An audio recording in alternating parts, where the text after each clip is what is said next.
9वीचा state बोर्डचा पहिला video टाकत आहे सायन्स 1चा पहिलं चॅप्टर लॉज ऑफ मोशन. याच्यामध्ये आपल्याला सगळ्यात पहिल्यांदा शिकायचं आहे फिजिकल क्वांटिटीज. फिजिकल क्वांटिटी कशाला म्हणायचं तर आपण फिजिक्स भौतिकशास्त्र हे शिकतो आहोत. बघा या इथून आपलं बेसिक फिजिक्सची सुरुवात होते आणि फिजिक्स पुढे जाऊन तुम्ही तुमच्या बहीण भावांना विचाराल तर ते सांगतील तुम्हाला की त्यांना कठीण वाटतं. तर ह्याचं सगळ्यात हार्ट आहे की फॉर्म्युला येणं, त्याची डेफिनेशन येणं. तर इथून आपली सुरुवात आहे. आजपासून आपण ठरवू की आपण छान फिजिक्स शिकायचं, सगळ्या बेसिक कॉन्सेप्ट्स आपण क्लिअर करून घ्यायच्या. तर सगळ्यात पहिल्यांदा आपण शिकतो आहोत फिजिकल क्वांटिटीज. फिजिकल क्वांटिटीजचे 2 प्रकार सांगितले आहेत, स्केलर क्वांटिटीज आणि व्हेक्टर क्वांटिटीज. आता फिजिकल क्वांटिटीज म्हणजे कोणत्या असतात, जसं time, temperature, speed, velocity, acceleration किंवा force, pressure, volume, all these are the physical quantities. मग स्केलर क्वांटिटी कुणाला म्हणायचं आणि व्हेक्टर क्वांटिटी कुणाला म्हणायचं तर जसं आपल्याला माहिती आहे 2 लिटर दूध घेतलं आणि त्याच्यामध्ये मधलं अर्धा लिटर दूध संपलं तर 2 मधलं अर्धा गेलं, 1.5 लिटर उरलं. याची आपण डायरेक्ट ॲडिशन सबट्रॅक्शन करू शकतो. अशा फिजिकल क्वांटिटीला आपण म्हणतो स्केलर क्वांटिटी. सो अशा कोणत्या कोणत्या असतात स्केलर क्वांटिटीज तर टाईम, टेम्परेचर वगैरे वगैरे. मग यांना स्केलर क्वांटिटी का म्हणायचं because they need only magnitude. Magnitude म्हणजे संख्या. 2 litres of milk, 1 kilogram of sugar, mass, किंवा the temperature of the day is 22 degree centigrade.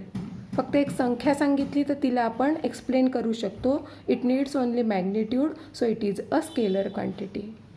पण आपल्याला ज्या फिजिकल क्वांटिटीला डायरेक्शन सांगावी लागते, you walk 4 kilometres to the east असं सांगितलं म्हणजे डायरेक्शन सांगावी लागते, त्यावेळेला त्या क्वांटिटीला म्हणायचं व्हेक्टर क्वांटिटी. मग स्केलर क्वांटिटी आणि व्हेक्टर क्वांटिटीज यामधला फरक काय आहे, डिफरन्स काय आहे तर scalar quantity it has only magnitude, vector quantity it has direction and magnitude both, दोन्ही पण लागतात त्याला. नंतर normal rules of algebra are applicable here, म्हणजे याची डायरेक्ट आपण ॲडिशन सबट्रॅक्शन करू शकतो. जसं 2 litres minus half litre direct subtraction केली, so the normal rules of algebra are applicable here. यांना नॉर्मल रूल्स लागत नाही तर वेक्टर अल्जेब्राचे रूल्स याला अप्लाय होतात. Scalar quantity only 1 dimensional and vector quantity it is a multi dimensional. Examples कोणते असतात तर speed, time, distance, work, temperature. Vector क्वांटिटीजचे एक्झाम्पल कोणते असतात, वेलॉसिटी, ॲक्झलरेशन, फोर्स, एक्सेट्रा. मग आता आपल्याला शिकायचं आहे स्केलर क्वांटिटीज आणि वेक्टर क्वांटिटीजमधला फरक झाला. आता ह्यांच्यापासून आपल्याला डिस्टन्स, डिस्प्लेसमेंट हे शिकायचं आहे. त्याकरता ही पहिली फिगर बघा. ही पोझिशन आहे ए, ही पोझिशन आहे बी. एपासून तर बीपर्यंत जायचं. कोणी एपासून असं निघून अशी गुंडाळी घेऊन बीपर्यंत पोहोचेल, कोणी असं जाऊन बीपर्यंत पोहोचेल, कोणी असं डायरेक्ट बीपर्यंत पोहोचेल. किंवा हे दुसरं एक्झाम्पल आहे की हे शीतल आणि प्रशांतचा हाऊस आहे. हे सगळे पुस्तकातले एक्झाम्पल आहे, तुम्ही पुस्तक बघू शकाल. आणि इथून ही शीतल जी आहे मुलगी ही संगीताच्या घरी चालली, संगीताज हाऊस. आणि हा जो प्रशांत आहे he goes directly to the school. Sheetal किती जाते 500 मीटर जाते संगीताच्या घरी आणि मग दोघीजणी मिळून 1200 मीटर स्कूलमध्ये जातात. 1200 आणि 500 1700 मीटर, 1700 मीटर ह्या दोघीजणी ही वॉक करते शीतल. आणि प्रशांत किती वॉक करतो तर 1300 मीटर.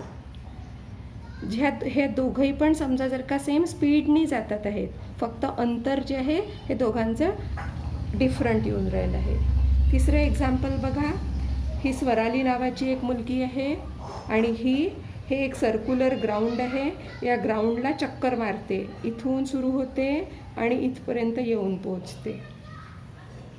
तर हिनी हे 100 मीटर्स रेडियस असणारं सर्कल आहे. एपासून गेली आणि एवरच परत आली.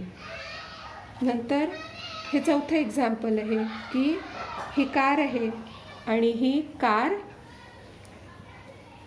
इथून निघाली पीपासनं 360 मीटर्स गेली आणि 360 मीटर्स परत आली. ह्याच्या हे आपण का शिकतो आहोत एक्झाम्पल्स? आपल्याला शिकायचं आहे डिस्टन्स आणि डिस्प्लेसमेंट. मग डिस्टन्स म्हणजे काय? The total distance covered. एपासून निघाली स्वराली, एलाच परत आली, इतकं मोठं अंतर कापलं. ही कार पीपासनं निघाली आणि पुन्हा पीला परत आली, 360 गेली, 360 आली, म्हणजे किती 36 दुने 72, 720 मीटर्स एवढं अंतर कापलं. Total distance travelled is the distance covered. But what is displacement? Displacement म्हणजे the difference between the initial and the final point. Swarali पासून निघाली, ए पाशीच परत आली, नो डिस्प्लेसमेंट. कार पीपासून निघाली, क्यूला गेली, पीला परत आली, नो डिस्प्लेसमेंट. इनिशियल पॉईंटही तोच आहे, फायनल पॉईंटही तोच आहे, सो डिस्प्लेसमेंट इज 0. इथे ह्या एक्झाम्पलमध्ये याची डिस्टन्स कवर्ड किती आहे शीतलचं? तर 1700 मीटर. पण डिस्प्लेसमेंट किती आहे, प्लेस किती चेंज झाली? तर 1300 मीटरनी. So we can say now the difference between distance and displacement. What is the difference between distance and displacement? या डेफिनेशन पुस्तकात दिले आहे, तुम्ही शोधायच्या कुठे दिले आहेत ते बघा. डिस्टन्सची डेफिनेशन आहे, distance is the length of actual path travelled by object while going from one point to another. थोडं इंग्लिश हार्ड वाटू शकतं, पण पाठ करायचं. या डेफिनेशन आहे, समजून घ्यायच्या आणि पाठ करायच्या. What is displacement? Displacement is the minimum distance between the starting and the finishing point. नंतर distance is a scalar quantity, displacement is a vector quantity. या दोघांमध्ये काय सिमिलॅरिटी आहे? They have the same unit. MKS unit is metre and CGS unit is centimetre. जो question 2 आहे पुस्तकातला एक्सरसाइजचा A हा तुम्ही सोडवू शकाल, आणि क्वेश्चन 4ची A पहिली रिकामी जागा ही पण तुम्ही सोडवू शकाल एवढ्या अभ्यासावरनं.